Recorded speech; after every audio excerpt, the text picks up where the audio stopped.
Siapa yang tidak kenal dengan Imam Abu Hanifah? Ulama yang bernama asli Nu'man bin Sabit ini dikenal sebagai penggagas mazhab Hanafi yang sangat cerdas. Salah satu bukti kecerdasannya, di usia remajanya yang baru menginjak 7 tahun, Abu Hanifah yang merupakan murid kesayangan Imam Ahmad ini pernah menang debat melawan seorang ateis. Adalah Dahriyah, seorang ateis yang sempat membuat resah dunia Islam di Baghdad, Irak waktu itu. Menurut riwayat yang lain, Dahriyah bukanlah seorang ateis melainkan seorang pendeta Yahudi. Terlepas dari perbedaan itu, kali ini kami akan memaparkan kisah bagaimana seorang Imam Hanafi yang waktu itu masih sangat belia bisa mengalahkan seorang Dahriyah yang menjadi fenomena waktu itu.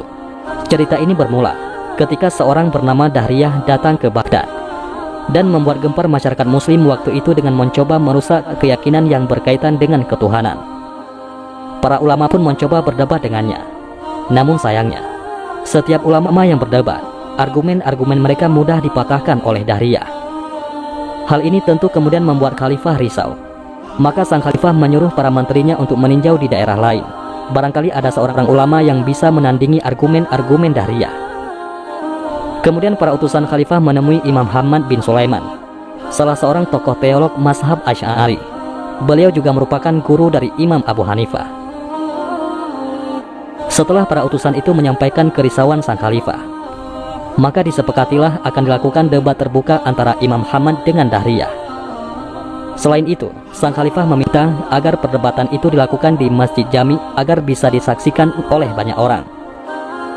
Kontan saja, masyarakat yang mendapatkan informasi tentang akan diadakannya debat, mereka ramai-ramai sudah mendatangi masjid sehari sebelum perdebatan dimulai. Mereka sangat menaruh harapan kepada Imam Ahmad, karena beliaulah satu-satunya ulama yang diharapkan bisa mengalahkan Dahriyah. Sementara itu, di rumahnya, Imam Ahmad tidak berhenti berzikir dengan mengucapkan tasbih, mensucikan keesaan Allah. Baginya, membicarakan tentang ketuhanan adalah bukanlah hal yang sepele. Tidak sabar rasanya ingin membungkam Dahriyah yang telah membuat keruh suasana. Jumat pagi harinya, Imam Abu Hanifah yang waktu itu masih sangat belia datang menghadap gurunya. Tidak seperti biasanya, beliau mendapati gurunya sepertinya dalam kegentingan. Imam Ahmad pun menceritakan keadaan yang sebenarnya perihal rencana perdebatan dengan Dahriyah. Waktu itu pula, Imam Ahmad teringat akan mimpinya semalam, lalu disampaikanlah kepada muridnya itu. Abu Hanifah sebagai murid yang beradab menyimak dengan khidmat tentang mimpi gurunya. Aku bermimpi ada sebuah dusun yang amat luas lagi indah. Di sana kulihat ada sebatang pohon yang rindang dan lebat buahnya. Tiba-tiba, di situ keluar seekor babi dari ujung desa. Lalu babi itu memakan habis buah yang masak dan ranum dari pohon itu, hingga ke daun dan dahan-dahannya habis dikunyahnya, yang tinggal cuma batangnya saja. Waktu itu juga, keluar seekor harimau dari umbi pohon rindang tadi, lalu menerkam babi itu dengan gigi dan kukunya yang tajam. Kemudian babi tadi mati. Setelah menceritakan mimpinya, Imam Ahmad termenung seketika. Kekalutan pikiran yang telah diakibatkan Dahriyah bisa menggeser pegangan akidah umat. Ini tidak bisa dibiarkan, harus dihapus segera. Wajahnya yang tenang, bagai air sungai yang mengalir jernih, masih nampak bercahaya walau di saat yang begitu genting. Sementara itu, Abu Hanifah, sang murid yang ada di hadapannya, selain cerdas, beliau juga punya kelebihan dalam hal tafsir mimpi, seperti Nabi Yusuf alaihissalam. Dalam pengamatannya, mimpi tersebut akan memberi pertanda baik, bahwa si Dahriyah pasti akan mengalami celaka akibatnya nanti. Setelah meminta dan mendapat izin gurunya, Abu Hanifah kecil pun mencoba menafsirkan mimpi sang guru. Apa yang guru lihat dalam mimpi sebagai dusun yang luas lagi indah itu adalah tamsilan kepada agama Islam kita. Pokok yang berbuah lebat itu adalah tamsilan kepada sekalian ulamanya. Sedangkan sepohon kayu yang masih tinggal itu adalah Tuhan sendiri. Dan babi yang tiba-tiba muncul dan merusak pohon tersebut adalah si Dahriyah. Sedangkan harimau yang keluar lalu membunuh babi tadi adalah saya. Jelas Abu Hanifah.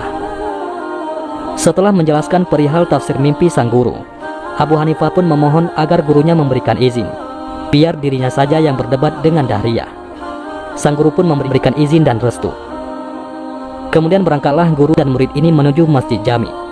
Sesampainya di sana, seperti biasa sebelum mulai berdebat, Dahriyah mengejek para ulama dengan suaranya yang lantang dan keras. Namun, hal mengejutkan terjadi di tengah ramai orang dalam masjid itu. Seorang anak kecil berusia 7 tahun menyahut tantangan Dahriyah. Guruku Imam Hamad terlalu mulia untuk berdebat dengan orang sepertimu. Biarlah aku saja menjadi lawan debatmu, sambut Abu Hanifah. Dahriyah pun meremehkan Abu Hanifah. Hai anak kecil, siapa kamu? Berani sungguh menyahut tantanganku, sedangkan ulama yang hebat-hebat, yang bersurban dan berjubah telah kukalahkan. Wahai Dahriyah, sesungguhnya Allah tidak melimpahkan kemuliaan dan kebesaran itu pada sorban atau jubah yang dipakai. Tetapi Allah menganugerahkan kemuliaan kepada orang-orang yang berilmu dan bertakwa. Abu Hanifah lalu membacakan firman Allah dalam surat Al-Mujadalah. Niscaya Allah akan mengangkat derajat orang-orang yang beriman di antaramu, dan orang-orang yang diberi ilmu beberapa derajat. Quran surat Al-Mujadalah ayat 11. Geram rasanya hati Dahriyah mendengar kelincahan lidah pemuda ini untuk berdebat. Maka berlangsunglah debat yang sangat mendebarkan antara Abu Hanifah melawan seorang ateis bernama Dahriyah, yang terkenal dengan pemikiran materialis dan ateisnya itu. Di atas mimbar, Dahriyah mulai melancarkan pertanyaan. Benarkah Allah itu ada? Bahkan jelas Allah memang ada, tegas Abu Hanifah. Kalau Allah ada, di mana tempatnya? Suara Dahriyah semakin meninggi. Imam Abu Hanifah yang menganut mazhab Asy'ari pun menjawab, Allah tetap ada, tetapi dia tidak bertempat. Heran, kau katakan Allah ada, tetapi tidak bertempat, bantah Dahriyah sambil melemparkan senyuman sinisnya kepada hadirin. Itu bisa saja wahai Dahriyah. Coba kau lihat pada dirimu sendiri. Bukankah pada dirimu itu ada nyawa? Abu Hanifah mulai mendebat. Orang-orang mulai memperhatikan gaya ilmuwan muda ini berpidato dengan penuh bakat. Bahkan, memang aku punya nyawa, dan memang setiap makhluk yang bernafas itu ada nyawa, sahut Dahriyah. Imam Abu Hanifah berkata, tetapi apakah kau tahu di mana letaknya nyawa atau rohmu itu? Di kepalakah, di perutkah, atau apakah di ujung kakimu? Seketika Dahriyah tersentak mendapatkan serangan balik seperti itu. Orang-orang mulai berbisik-bisik di antara mereka. Setelah itu, Abu Hanifah mengambil segelas susu, lalu ditampilkan pada Dahriyah seraya berkata, apakah dalam air susu ini ada kandungan lemak? Dengan cepat Dahriyah menjawab, ya, jelas. Imam Abu Hanifah bertanya lagi, kalau begitu, di manakah lemak itu berada? Di bagian ataskah atau di bawahkah? Sekali lagi Dahriyah tersentak, tidak mampu menjawab pertanyaan Imam Abu Hanifah yang sopan itu. Untuk mencari di manakah beradanya ruh dalam jasad, dan tersisip di manakah lemak dalam air susu ini pun kita tidak mampu. Bagaimana pula kita dapat menjangkau di manakah beradanya zat Allah Subhanahu wa Ta'ala di alam raya ini? Zat yang telah menciptakan dan mengatur seluruh alam ini, termasuk ruh dan akal dangkal kita ini. Pun perintahnya yang tunduk dan patuh di bawah urusan tadbir perintahnya yang maha agung. Suasana menjadi agak hening. Dahriyah terpaku di kursi, terbungkam lidahnya, merah mukanya, kesabarannya mulai terburai. Setelah kondisi agak reda, Dahriyah memberikan pertanyaan kembali.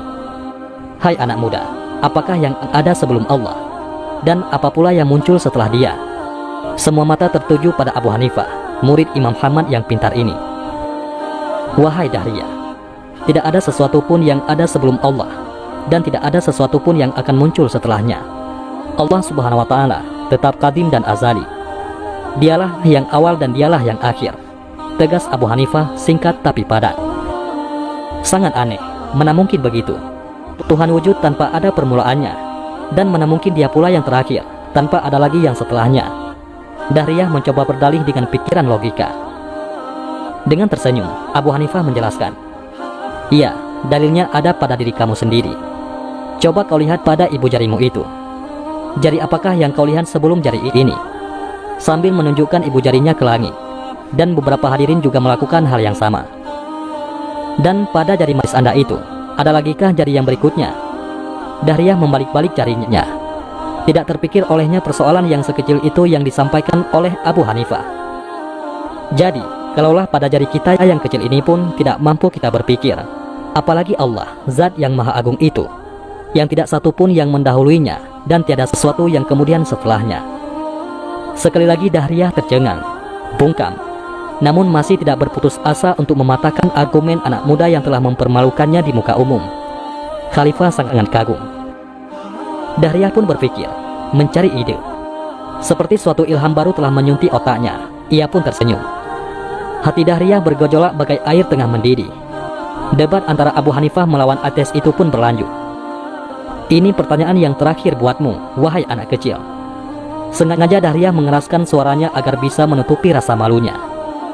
Allah itu ada, katamu. Apakah pekerjaan Tuhanmu saat ini? Pertanyaan tersebut membuat Abu Hanifah tersenyum riang.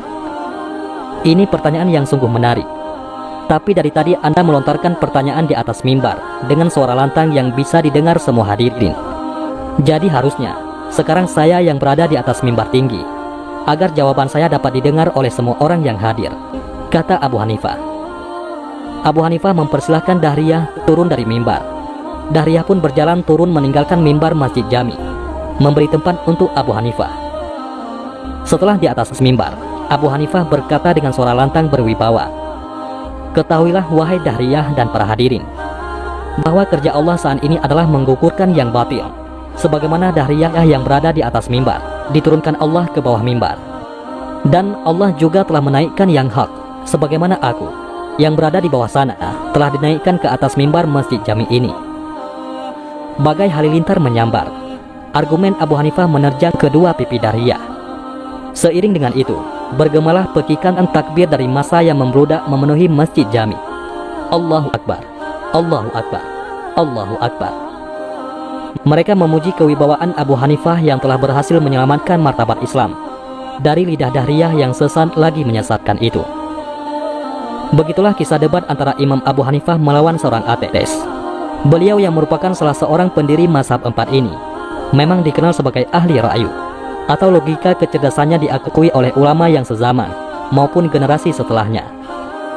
Hingga saat ini, nama Imam Abu Hanifah terus dikenal di seluruh dunia dan mazhabnya banyak diikuti oleh belahan dunia muslim. Kisah ini dinukil dari kitab Fathul Majid karya Syekh Muhammad Nawawi bin Umar Al-Jawi Asy-Syafi'i. Wallahu a'lam bishawab. Mudah-mudahan bermanfaat. Assalamualaikum warahmatullahi wabarakatuh.